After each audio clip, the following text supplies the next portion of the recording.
vamos a ver en el siguiente ejemplo cómo dibujar las fuerzas, cómo descomponer las fuerzas en un plano inclinado. Es una de las mayores dificultades que tienen la mayoría de los alumnos a la hora de hacer los ejercicios de dinámica. Es relativamente fácil. Bien, tenemos un cuerpo que pretende, le gustaría caer por ese plano inclinado. Bien, este es el cuerpo. Como ya sabéis, me gustan los colorines. Ahí tenemos el cuerpo. Y el plano inclinado pues sería este. Un plano inclinado aquí.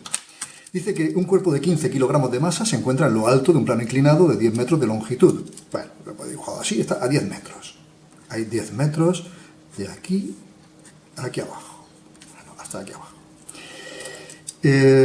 Calcula la velocidad con la que llegará al final del plano si el coeficiente de rozamiento es de 0,7 y el ángulo que forma con la horizontal es de 60 grados. Este ángulo es de 60 grados. Bien, vamos a descomponer, como decía, el peso. Primero, el peso siempre va hacia abajo. El peso siempre va en dirección al centro de la Tierra. Por lo tanto, siempre lo dibujaremos vertical hacia abajo.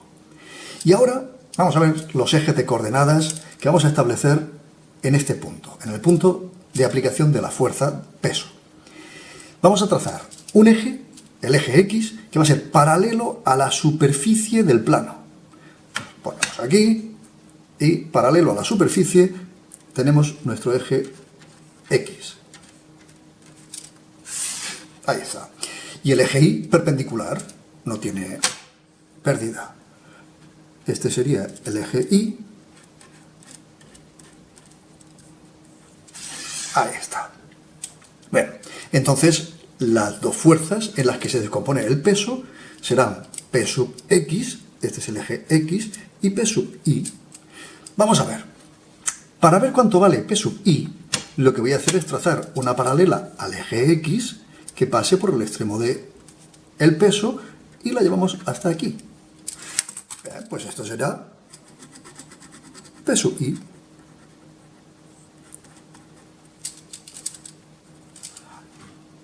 A continuación hacemos lo mismo, pero para el eje Y. Paralelo al eje Y, trazamos una recta que corte al eje X. Y esta va a ser la longitud que tenga el vector P sub X. La composición, la componente del vector P, del peso, sobre el eje de las X. Vamos a ver, otra cosa. Otra cosa que suele ser motivo de dificultad. Vamos a ver. Este ángulo de 60 grados, que es el que forma el plano con la horizontal, 60 grados, está formado por estas dos rectas. La recta, vamos a llamarle a esta A y a esta la recta B. ¿Lo veis, no? Recta B es esa y recta A es esta otra. Bien. Bueno, pues la recta B es perpendicular a esta, a este eje Y. ¿De acuerdo? No lo perdamos de vista. La voy a llamar esta recta R. O sea que B es perpendicular a R. Y A es perpendicular ¿a quién? Al peso. A es perpendicular al peso.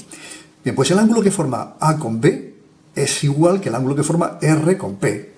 R con P. Luego, este ángulo es también de 60 grados. Y ahí viene cuando empezamos a trabajar con trigonometría. Veamos. El coseno, por ejemplo. Coseno de 60. El coseno de un ángulo es igual al lado contiguo partido por la hipotenusa. Aquí el lado contiguo es P sub I.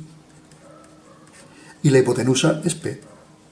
Por lo tanto, P sub I es igual a P por el coseno de 60. En general, por el coseno de alfa. Y vamos a por el seno. Seno de 60, y voy a poner alfa. Seno de 60 será igual al lado opuesto, o cateto opuesto, que es este, y esta longitud es idéntica a esta otra, por lo tanto es P sub X. partido por la hipotenusa, que es P.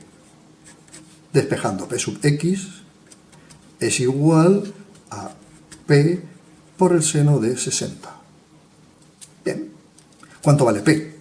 Pues P, el peso siempre es la masa por la gravedad. ¿Ok?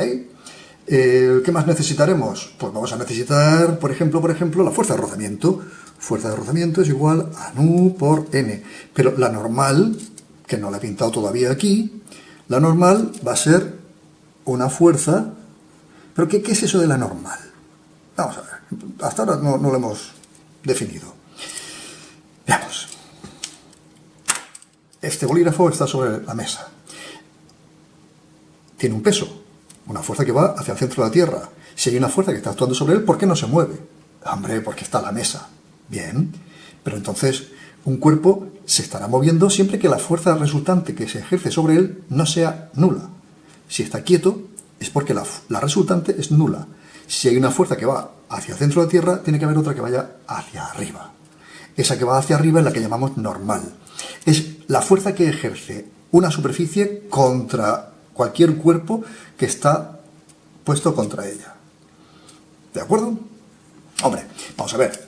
Si este es el plano inclinado, a ver, lo pongo así para que lo veáis. Si este es el plano inclinado, este bolígrafo, ¿no?, tendría todavía un poco de peso sobre él.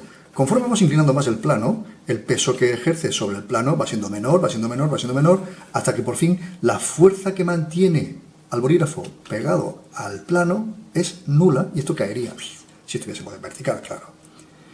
Bien, esa sería la fuerza normal, y ha de ser igual a la que mantiene al cuerpo pegado al plano, que es P sub I. Luego, N y P sub I son iguales. Esto es igual a nu por P sub I. O lo que es lo mismo, nu por el peso, que es masa por gravedad, que acabamos de ponerlo aquí, por el coseno de 60. ¿Qué más nos puede hacer falta? Pues en principio, sí, bueno, que la fuerza que tira del cuerpo, que hace que el cuerpo se mueva hacia abajo, la que vamos a llamar resultante, va a ser igual al peso sobre el eje de las X, es decir, la fuerza que tira de él hacia abajo, menos a aquella fuerza que se oponga a su movimiento. ¿Y cuál es esa? La puñetera fuerza de rozamiento. Ahí está, nuestra fuerza de rozamiento. Pues entonces esto será menos fuerza de rozamiento. Cuando este cuerpo se ponga en movimiento, ¿qué va a pasar? Estas son las ecuaciones o fórmulas que necesitamos. ¿Qué va a pasar cuando se ponga en movimiento? Pues que tendrá una determinada aceleración. ¿Aceleración generada por quién? Pues por la fuerza, por esta fuerza. Luego esto también será igual a masa por aceleración. Esta fuerza va a generar una aceleración. Y esa aceleración va a generar un movimiento rectilíneo uniformemente acelerado. ¿Os acordáis de las ecuaciones del movimiento rectilíneo uniformemente acelerado? ¿No? Venga, las pongo por aquí abajo, así en un huequecito. V era igual a V sub 0 más A por T, y posición final era igual a posición inicial más velocidad inicial por el tiempo más 1/2 de la aceleración por el tiempo al cuadrado. Aquí están. Vamos allá. Entonces lo que busco es la aceleración con la que cae. Y esa aceleración depende de P sub X y la fuerza de rozamiento. Pues venga, vamos a calcularlas todas y así nos quedamos a gusto. Peso. El peso era igual a masa por aceleración. Perdón, masa por gravedad. Masa 15 gramos. Por la gravedad 9,8. Bien, pues eso me da, vamos a verlo, 15 por 9,8, 147 newtons. Otra fuerza más, pues P sub I, que es igual a la normal, que me hará falta. P sub I va a ser, ¿dónde estás? Que no te veo. El peso, que es masa, 15, por la gravedad, 9,8, y por coseno de 60, 73,5 newtons. P sub X. P sub X era el peso por el seno de 60. Bien. Eso lo tengo por ahí hecho, sí, y da 127,3 newtons. ¿Qué más me hace falta? La fuerza de rozamiento. Fuerza de rozamiento, que es nu por n, que era igual que P sub i. Vale, pues como P sub i ya lo he calculado, y nu vale 0,7, lo voy a multiplicar por 73,5. Eso da 51,45 newtons. Bueno, con todo esto vamos a trabajar. ¿Cuál es la resultante? La resultante, decíamos que era el peso, componente del peso sobre eje de las X, menos la fuerza de rozamiento.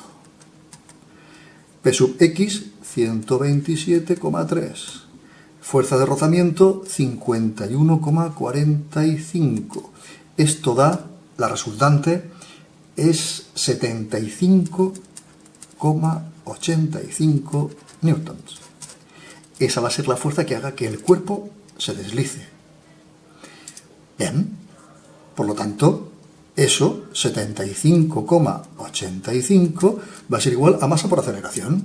Masa, que son 15 kilogramos, y aceleración, pues despejando, 75,85 entre 15, eso nos da una aceleración de 5,1 metros por segundo al cuadrado.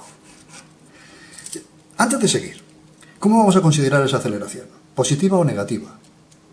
Pero siempre hemos dicho que cuando un cuerpo cae, lleva una aceleración negativa, y este está cayendo, no con 9,8, porque el plano inclinado le impide caer, al tener rozamiento, le impide caer con esa aceleración de 9,8, y por estar inclinado también, pero